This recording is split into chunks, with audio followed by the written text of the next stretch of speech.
Welcome back to Creepy Darkness. Today, we will explore a haunting story about Kevin and an old cabin in the remote woods. What secrets await him? Follow along to feel the creepy suspense. Kevin couldn't deny the pressure of life. At 28, he felt trapped in a work cycle. As an IT engineer working remotely, Kevin's days often began with dozens of emails, Zoom meetings, and ended in exhaustion when the bright computer screen was the last thing he saw before falling asleep. The city, with its constant noise, cold neon lights, and suffocating air, became a cage that imprisoned him. It all started with an online ad. Old wooden house, good price, quiet, located in the woods, away from the noise of society. The image of the house in the post made Kevin curious. A small house with an old sloping roof, dark brown wooden walls, and a wraparound porch overlooking a dense forest. Everything seemed ideal. More importantly, it was within his means of payment, an unusual thing for real estate at that time. Kevin decided to buy it without much thought. Just made one phone call, and a few days later put down a deposit. Kevin drove nearly 6 hours from the city to a small forest, more than 10 kilometers from the nearest town. The atmosphere gradually became different as the concrete road gave way to a gravel road. On both sides of the road were rows of tall trees, the daylight peeking through the thick foliage. Kevin felt his heart lighten somewhat, as if he was letting go of all the burdens that had been weighing on his shoulders for so long. Kevin's car stopped in front of the wooden house. True to the picture, the house appeared lonely, but also had a strange attraction. The wooden walls, although some of them were peeling, still stood firm as a witness to time. The surrounding forest was eerily quiet. Even the sound of birds seemed to be swallowed up by the strange silence. The seller, a middle-aged man with gray hair and a tired face, handed the keys to Kevin without saying much. When Kevin asked why the house had been abandoned for so long, he just smiled faintly. Someone used to live here, but they didn't stay long. As night fell, Kevin began to feel the difference. Unlike the city that was always brightly lit, this place was plunged into absolute darkness. The only sounds were the chirping of insects, sometimes mixed with strange cries from the forest. Kevin felt a little uneasy, but he reassured himself that this was just due to the difference in environment. At dawn, Kevin woke up with a strange feeling. The clock read 2 a.m. From somewhere in the attic, he could clearly hear footsteps, light but steady, as if someone was walking back and forth. Kevin's heart was beating fast, but he told himself that these were just the natural sounds of an old house. He tried to go back to sleep, but the sound kept ringing. Step by step, the house seemed quiet, but now every little noise made Kevin nervous. In the morning, as the sun shone through the windows, the house seemed less gloomy. Kevin spent the day cleaning. He found the wooden walls cracked in many places, and a thick layer of dust covered every corner. But what caught his attention most was the door leading to the attic. The wooden door looked very old. The hinges were rusty, and it was always closed. Although curious, Kevin did not open it immediately. He figured he needed to get used to the house before exploring all the nooks and crannies. But the footsteps from last night still lingered in his mind. The new house seemed to have a strange attraction. The quiet atmosphere of the forest during the day was a complete contrast to the unsettling feeling when night fell. Kevin had no idea that he had just stepped into the heart of a mystery that had been buried for decades, and each footstep he heard was just the beginning. The following nights, the footsteps in the attic became familiar, but not any less terrifying. Every time the clock struck 2 a.m., Kevin heard the sound, as if someone was moving back and forth. The footsteps were light but steady, each beat echoing in the darkness. Kevin lay motionless on the bed, trying to listen for the cause. Probably a mouse, he told himself, even though he knew deep down that no mouse could make such a clear sound. The sleepless nights left him tired and irritable. In the morning, as sunlight filtered through the curtains, Kevin told himself he would not let himself be drawn into this irrational fear. He decided to go up to the attic to check. The door leading to the attic was at the end of the hallway. It was old, with rusty hinges that Kevin had to use force to open. When the door swung open, a cold air rushed out, carrying with it the smell of dust and mold. Kevin turned on the flashlight, illuminating the dark space above. The attic was low, with beams covered in cobwebs. In the pale yellow light, he saw old boxes, a few broken chairs, and a large trunk sitting quietly in the farthest corner. As he approached the trunk, Kevin sensed something strange. The trunk was made of wood, with a rusted metal lock. The thick layer of dust on the lid suggested that it had not been opened in decades. Using an iron bar to pry the lock, Kevin took a moment to open the trunk. A soft click sounded as the lock disengaged. Inside were old items, a yellowed white dress, a few faded black and white photos, and a diary with a worn leather cover. Kevin took the diary out and carefully opened the first page. The handwriting appeared, elegant and neat, with the owner's name, Eleanor Marsh. March 12, 1952. The first pages describe Eleanor's peaceful life. The young girl lives with her parents in this house, enjoying happy days in the middle of nature. But life gradually changes when her parents die in an accident, leaving her alone with her uncle, a cold and cruel man. Eleanor writes about the days of being controlled, not allowed to leave the house, not even allowed to talk to anyone. She feels like she is imprisoned. Kevin feels his heart heavy when reading those lines. Eleanor describes the loneliness, the long nights sitting by the window looking out at the forest, hoping someone will come to rescue, but no one comes. That night, Kevin cannot sleep. Eleanor's diary haunts him. Every word, every emotion of hers seems to penetrate his mind, making him feel like he is living in that story. When Kevin closes his eyes, the dream pulls him into another space. He found himself standing in the house, but everything looked different. The walls were shiny, the air was warm, and the yellow sunlight was streaming through the windows. A girl with long black hair stood with her back to him, wearing a white dress identical to the one in the trunk. She turned around, but her face was unclear, as if covered by a mist. Eleanor, Kevin knew it was her for sure. She said nothing, just stood there, her eyes staring blankly at him. When Kevin woke up, the clock read 2 a.m. He heard footsteps in the attic, clearer than ever. From that day on, everything in the house seemed to change. The footsteps were no longer limited to the attic, but began to spread down the hallway. Sometimes, Kevin heard giggling, but when he checked, there was no one. The bathroom mirror began to show strange marks, as if someone had touched it from the inside. The house was often cold, even when the heater was still running. Kevin can no longer deny it. This house is more than just an old house. It holds something or someone that he cannot yet understand. The late-night footsteps, Eleanor's diary, and strange phenomena increasingly haunt Kevin. He begins to feel that he is not alone in this house, but his curiosity and his sense of empathy for Eleanor compel him to investigate further. Despite his growing fear, Kevin spent the next day reading Eleanor's diary. Each faded page seemed to lead him back in time. Eleanor wrote in an emotional tone, mixed with despair and a desire for freedom. In the early days, the girl described her simple life in the wooden house. Her parents were kind people, and her family was once very happy. But a sudden traffic accident took both of her parents when she was only 16 years old. Her uncle, Mr. Walter, took responsibility for Eleanor's care, but soon after, he began to show his dark side. Walter was not only an overbearing uncle, he was also violent. Eleanor was forbidden to leave the house, cut off from all contact with the outside world. In her diary, she wrote about the beatings and curses that Walter inflicted on her whenever he was displeased.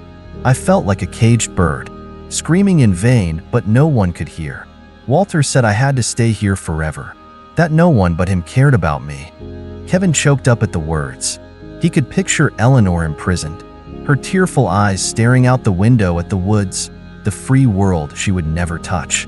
As he read the diary, Kevin realized something strange.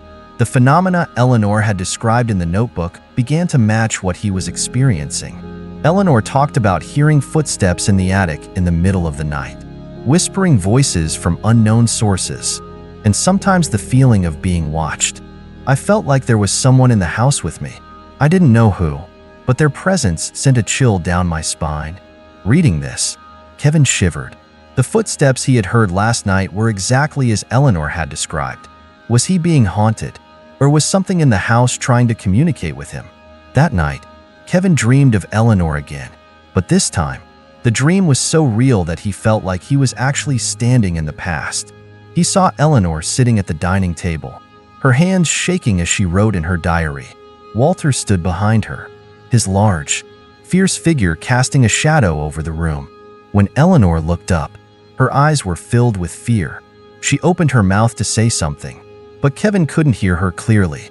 Suddenly, Walter turned and looked straight at Kevin, as if he had noticed his presence. Kevin woke up in a sweat. He could not forget Walter's eyes, cold and full of hatred. Eleanor's final diary entries became chaotic. The writing was scribbled, the sentences repeated, and the content grew darker. Eleanor said that she began to hear whispers calling her name at night. Walter thought I was crazy, but I knew I wasn't imagining things. There was someone in the house. They wanted to help me. They said I needed to find the key to get out, but I didn't know where it was. Kevin was haunted by the words, key to get out. What did that mean? Did Eleanor find a way to escape Walter? Or was she harmed by him before she could escape? In the following days, Kevin couldn't stop thinking about Eleanor. His dreams became more vivid, as if he were being transported back to the last moments of her life. One evening, while rereading the diary, Kevin noticed a page that had been sealed shut. He carefully peeled back the glue, revealing the words, "If anyone finds this diary, please help me. I can't leave here. I'm still under this house." The words made Kevin shiver. Under this house. What did that mean?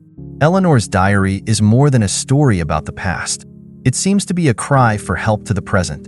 Kevin begins to realize that the presences in this house are more than just paranormal phenomena. There is a buried secret, and Eleanor needs him to find it. The next morning, Kevin drove to the nearest town, where there was a small library with archives about the area. The librarian, a frail but still alert old man, listened to Kevin's questions with curiosity. "You want to know about that cabin? Many people have asked, but no one stayed there long," he said. Kevin spent the day rummaging through old archives and finally found a small newspaper article from 1955. The article told of the disappearance of a young girl named Eleanor Marsh, who had lived in the cabin with her Uncle Walter. According to the article, Eleanor had disappeared without a trace, and Walter claimed she had run away after an argument. There was no evidence to the contrary, and the case was classified as missing in action. Another article about Walter. A few years after Eleanor disappeared, he sold the house and left town. No one knew where he lived or what happened to him after that. This information made Kevin feel that Eleanor had been buried in an unfair story. Kevin decided to dig deeper. He sought out the elders in the town who might know about Eleanor or her family. Marion, a town resident for more than 80 years, remembered the story clearly. Eleanor was a nice girl, but her life was miserable. Walter was a sadist. Everyone knew he was abusing her, but no one dared to interfere. That house, ever since Eleanor disappeared, people said it was haunted. Marion added that after Walter sold the house, the people who lived there kept reporting strange phenomena, footsteps, crying, and sometimes the shadow of a girl standing by the window. When he returned home, Kevin decided to reread Eleanor's diary. A description of the door in the kitchen caught his attention. Eleanor wrote that she often heard noises coming from under the floor, and Walter always forbade her from going near the area. "I'm sure there's something under the house." Walter kept a key in his coat pocket, and I saw him open that door late one night. Reading this, Kevin felt a shiver run down his spine. He wondered if the door still existed. That night, Kevin began searching the kitchen. After checking every corner, he discovered a section of the floor that sounded hollow when tapped. Using a metal bar to pry it open, Kevin found a small door, covered in a wooden board and a thick layer of dust. The door led down a narrow, dark staircase. Kevin's heart pounded as he descended, the light from his flashlight illuminating each step. Beneath the house was a small cellar, no larger than a single room. The air inside was stuffy. The smell of mold and rotting would hitting Kevin's nose. In the middle of the cellar, Kevin saw an old wooden chair, with rotten ropes tied around the legs of the chair. There were scratches on the floor, as if someone had tried to struggle to get out. In the corner of the cellar, he found a human skeleton, a small skeleton, almost certainly a woman's. Beside it was a silver necklace, with a pendant engraved with the letter E. Kevin picked up the necklace, and suddenly felt a chill run down his spine. The cellar grew darker, and he heard a whisper, "Thank you, you found me." When Kevin turned around, he saw Eleanor. She stood at the entrance to the cellar, her face pale and her eyes filled with anguish. "Walter kept me here," she whispered. "He doesn't want me to leave the house, but I can leave now, if you help me." The cellar began to shake, as if the house was reacting to Eleanor's presence. Objects on shelves fell to the ground, and a loud crash sounded from above.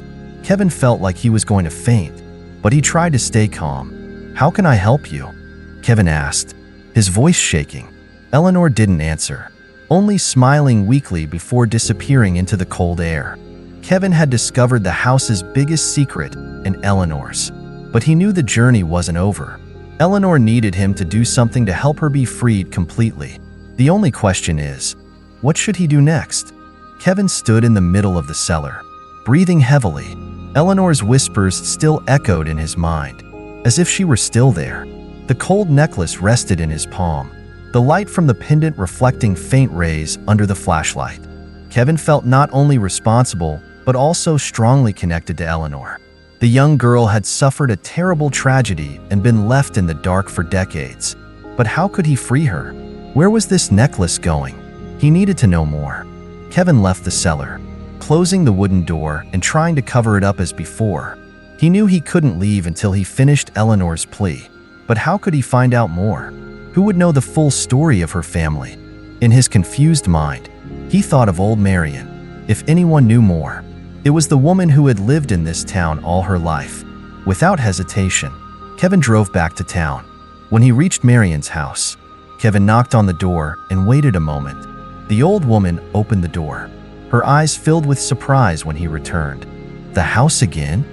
Marion asked, her voice quiet. "Yes, Marion," Kevin replied, trying to keep his voice calm. "I found something. It belonged to Eleanor. A necklace, but I don't know what it means or what I should do next." Marion stared at the necklace Kevin held out. Her eyes flashed with surprise. Then she shook her head. "This necklace, I saw Eleanor wearing it when she was a little girl. Her mother gave it to her on her 10th birthday," she said, her voice trembling. "But after Eleanor disappeared, no one saw it again. Maybe, if you return this necklace to her mother's grave, it will help Eleanor's spirit rest in peace." "Where is her mother's grave?" Kevin asked urgently, feeling a glimmer of hope. Mrs. Marion paused, as if rummaging through old memories. Eleanor's mother, Margaret Marsh, was buried in the old cemetery south of town. But that cemetery has long been abandoned. Few people dare go there because they say it is cursed. More determined than ever, Kevin drove south of town. The road leading to the cemetery was covered with dark trees, the light from the headlights casting strange shapes on the leaves. The cemetery appeared before his eyes, old and forgotten, the tombstones leaning, covered with moss. Holding the necklace in his hand, Kevin stepped through the rusty iron gate. The cold air made him shiver, but he did not stop. Going deeper inside, he found a stone tablet with faint inscription, "Margaret Marsh, 1910 to 1948. A loving mother." Kevin knelt down, placing the necklace on the grave. He didn't know what was coming, but it felt like he had accomplished a part of his mission. The wind picked up, rustling the leaves, and a gentle voice spoke from behind. "Thank you," Eleanor said, her voice soft but filled with emotion. "You gave me back what I lost, a part of my family, but I still need one last thing." Kevin turned around, but Eleanor wasn't just a shadowy figure this time. She stood there, her figure thin but her eyes less sad. "Walter took my life, but he didn't stop at me. You need to find out what he did, so that there can be closure." Kevin understood that his journey wasn't over. What he had just done was only the first step. Walter's dark secret still lurked in the shadows, and only by shining the light on the truth could Eleanor be freed. What Kevin has just discovered is just the beginning. Walter's dark secret still lies somewhere in the shadows. waiting to be revealed. Will Kevin have the courage to face the truth and bring Eleanor final freedom? The answer will be revealed in part 2.